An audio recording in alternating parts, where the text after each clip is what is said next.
bakal menerapkan itu memberikan pengumuman. Minggu depan mama akan ngapain? Ulangan PAS.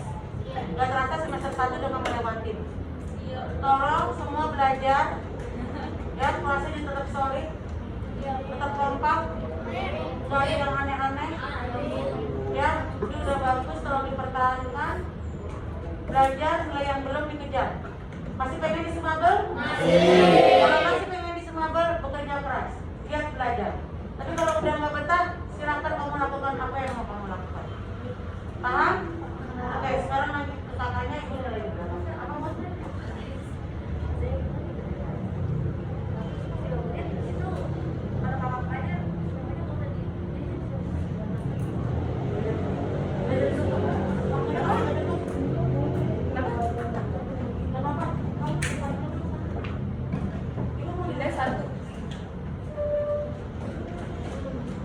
Sampah-sampah di kolong jangan Pak, buang dulu. Oh iya, cek dulu sampahnya di kolong-kolong. Ada sisa masker kah? Ada kertas kah? Mbak, kamu buang dulu.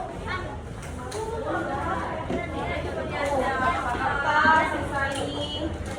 Habis buang sampah, tangannya cuci ya. Ada sanitizer nggak? Habis buang sampah pakai sanitizer. Coba.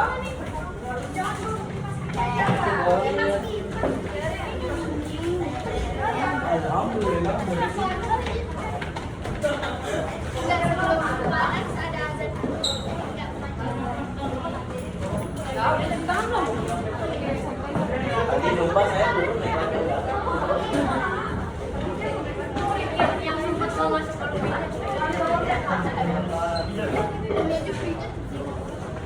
Pakai sanitizer dulu, buang sampah.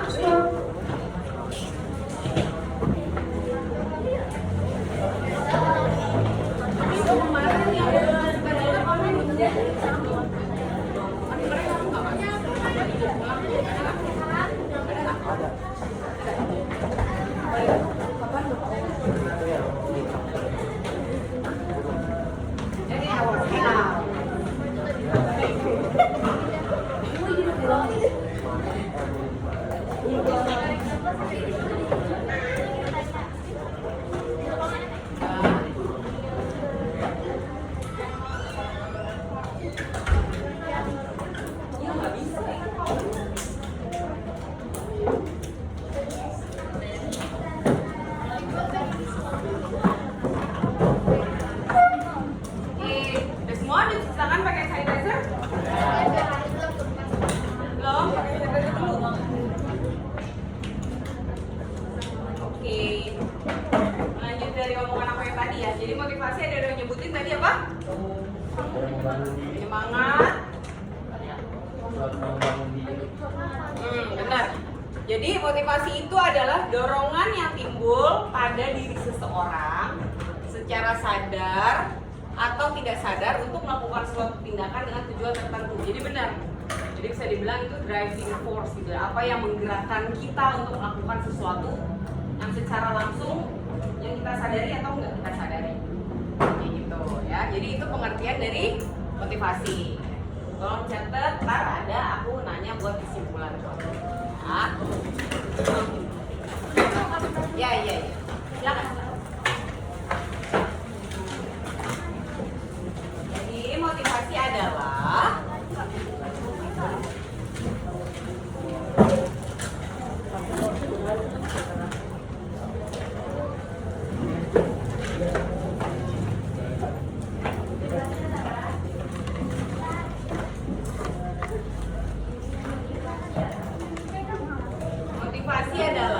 dorongan yang timbul pada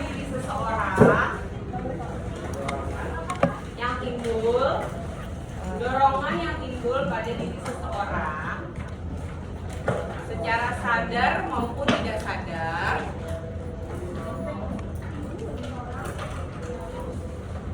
yang timbul pada diri seseorang secara sadar atau tidak sadar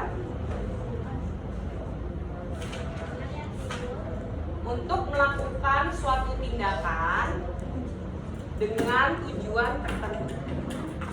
Dorongan yang timbul pada diri seseorang secara sadar atau tidak sadar untuk melakukan suatu tindakan dengan tujuan tertentu. Tujuan tertentu. Ya, jadi itu definisi dari motivasi. Aku ulang sekali lagi nih, dorongan yang timbul pada diri seseorang secara sadar atau tidak sadar untuk melakukan suatu tindakan dengan tujuan tertentu. Ya. Oke, lalu yang kedua belum.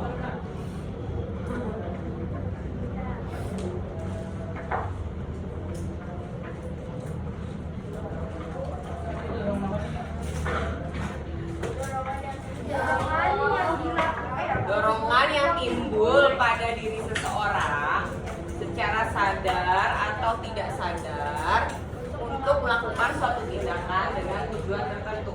Oke, motivasi ada dua. Yang pertama, motivasi intrinsik, yaitu motivasi yang ada atau timbul dari dalam diri kita sendiri. Contohnya, misalkan perut kalian bunyi nih, kucuk gitu jam segini ya kan? Itu motivasi kalian untuk itu yang timbul dari dalam diri. Atau kalian punya cita-cita nih, misalkan kayak kemarin kan kalian ngumpulin ya, mau tahun ke depan mau jadi apa kan? Nah, itulah motivasi intrinsik yang ada dalam diri kalian. Lalu yang kedua, motivasi ekstrinsik. Motivasi ekstrinsik adalah motivasi yang berasal dari orang lain, dari luar atau dari lingkungan. Ekstrinsik. Ekstrinsik. Yang pertama intrinsik, yang kedua ekstrinsik. Motivasi yang berasal dari ekstrinsik, yang kedua berasal dari luar diri kita, bisa dari lingkungan, bisa dari lingkungan, bisa dari guru, bisa dari teman, bisa dari orang tua, dari lingkungan sekitar. Misalkan kalian lihat nih, teman-teman kalian di sekitaran kalian nilai bagus-bagus, sementara nilai kalian agak kurang. Itu bisa jadi motivasi yang timbul dari luar. Ya, atau menjadi kesalahan dari orang lain. Itu juga ekstrinsik juga, jadi motivasi buat diri kita. Itu intrinsik yang berasal dari dalam diri kita, baik itu pemikiran, baik itu niat atau apa segala macam, itu dari dalam diri namanya intrinsik. Udah jelas? Ada yang mau nanya? Ekstrinsik dan intrinsik? Udah jelas? Yang pertama intrinsik, berasal dari dalam diri. Yang kedua ekstrinsik, yang berasal dari luar diri. Ya. Selanjutnya, apa sih fungsi dari motivasi? Kenapa sih kan kita harus punya motivasi kak dalam hidup ini? Yang pertama, untuk mendorong manusia untuk berbuat. Tanpa motivasi kita ya udah malas-malasan aja, mau ngapa-ngapain aja. Nah, lalu yang kedua ada menuntun ke arah perbuatan. Mendorong manusia untuk berbuat. Yang pertama mendorong, yang kedua menuntun ke arah, menuntun arah perbuatan. Yang ketiga menyeleksi perbuatan. Yang ketiga menyeleksi perbuatan. Menuntun ke arah perbuatan. Menuntun arah perbuatan. Yang pertama mendorong manusia untuk berbuat. Yang kedua menuntun arah perbuatan. Yang ketiga menyeleksi perbuatan. Ya, maksudnya apa nih kak menyeleksi perbuatan? Jadi gini, kayak tadi aku bilang motivasi dalam diri kita perut keroncongan, tenggorokan, haus. Berarti kita harus makan dan minum. Nggak mungkin kita lapar, haus, terus kita tidur. Enggak kan? Pasti harus makan dan minum. Itu motivasi, fungsinya motivasi. Jadi menyeleksi perbuatan mana yang baik, mana yang benar, yang harus dilakukan sesuai dengan kebutuhan yang datang dari dalam diri kita. Ya. Selanjutnya, faktor-faktor yang menurunkan motivasi belajar. Nih. Dicatat dan diingat nih, kalau kalian kira-kira ada mengalami salah satu dari gejala ini, berarti kalian menurun. Faktor-faktor yang menurunkan motivasi belajar. Ya. Yang cepet aja karena udah mau pulang ya. Jam 2 kan? Ini jam 2:46. Faktor-faktor yang menurunkan motivasi belajar. 1, kehilangan harga diri.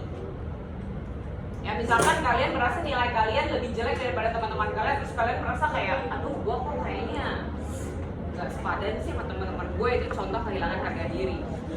Itu bisa jadi menurunkan faktor motivasi belajar. Kedua, ketidaknyamanan fisik. Misalkan kalian pakai kacamata, harusnya matanya rabun, tapi nggak dibeli kacamata, belum periksa ke dokter, itu jadi bisa nurunin motivasi. Ketiga, frustasi.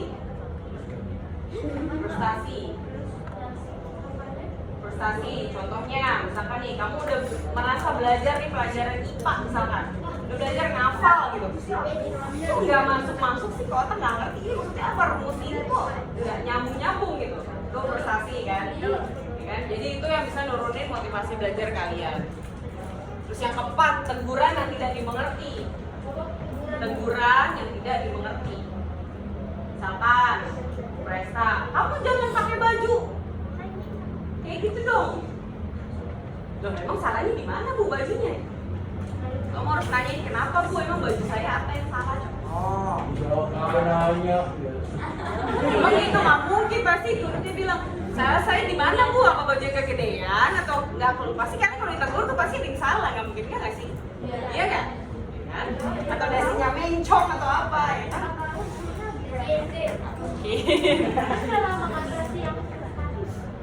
Nah, ini ada cara mengatasi di slide selanjutnya. Kita bahas yang ini dulu. Terus, yang selanjutnya materi terlalu sulit atau mudah. Jadi serba salah nih, kalau materinya terlalu mudah, kalian menggampangkan. Ya? Kalau materinya terlalu sulit, kalian malah males ngerjainnya, bener nggak? Kalau terlalu mudah kayak, tak lah, ya kan? Habis cake gitu. Terus selanjutnya persaingan yang tidak sehat. Apa itu? Yang suka nyontek nih atau janjian nyontek sama temennya. Ntar mata pelajaran matematika gue nyontek ya sama lo, ternyata enggak. Gue nyontek juga. Ternyata persaingan yang tidak sehat. Atau main sikut-sikutan sama teman-temannya, kayak jawaban temannya di copy habis gitu. Nggak boleh.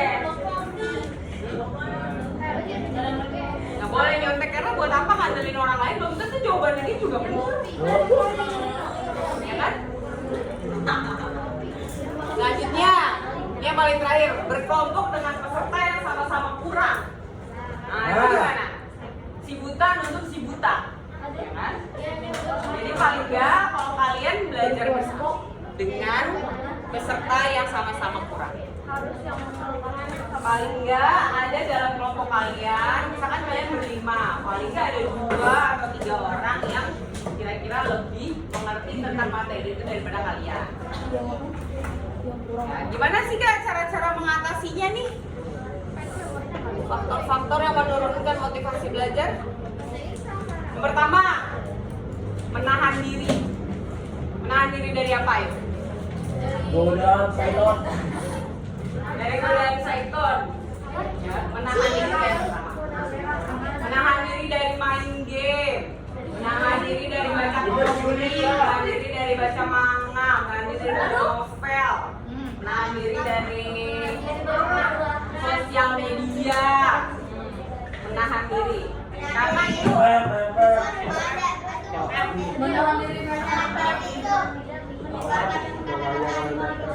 mengeluarkan diri kata-kata animal.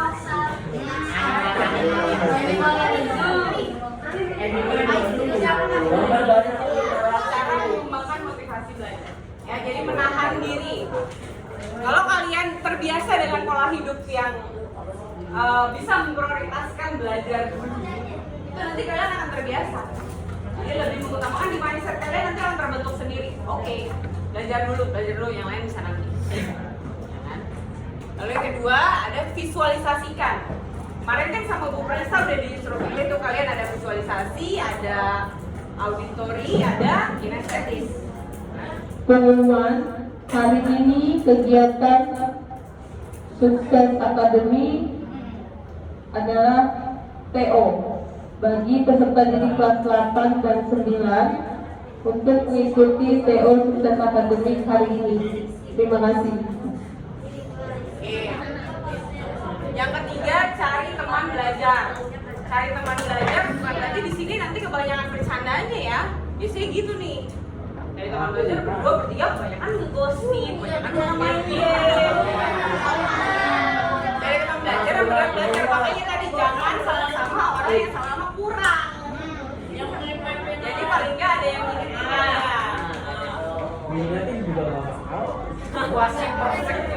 Yang keempat, kerjakan segera. Jadi, yang kelima, make it fun. Make it fun. Make it fun. Make it fun. Buat itu jadi menyenangkan. Make it fun. Iya, fun. Make it fun. F-U-N. Fun. Yang keenam, ini aku cepet aja nih, udah mau pulang, ayo. Yang keenam, bersabar. Nah, bersabar. Yang ketujuh, buat tujuan jangka pendek. Buat tujuan jangka pendek. Ini nomor 8 penting nih. Nomor 8 menurut aku paling penting. Beri dirimu penghargaan. Give yourself self reward.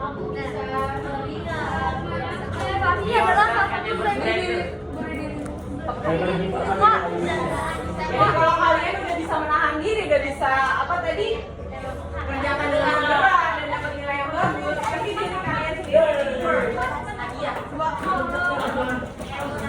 Nomor 4, kerjakan segera. Be yourself and never surrender. What? Hadiah bisa menjadi motivasi, bisa. Makanya kemarin, ya. Makanya kan kemarin aku bilang hadiah. Ini udah penutupan. Kemarin kan aku udah minta kalian untuk isi 10 tahun ke depan kalian mau apa? Ada yang mau jadi pemain bola, ada yang jadi pramugari, ada yang mau jadi segala macam. Aku udah bacain satu pilot. Oh, satu yang jawabnya teknik komunikasi itu nggak ada, adanya ilmu komunikasi. Nah, jadi semoga itu bisa jadi motivasi kalian. Insya Allah kita ketemu 10 tahun ke depan. Amin.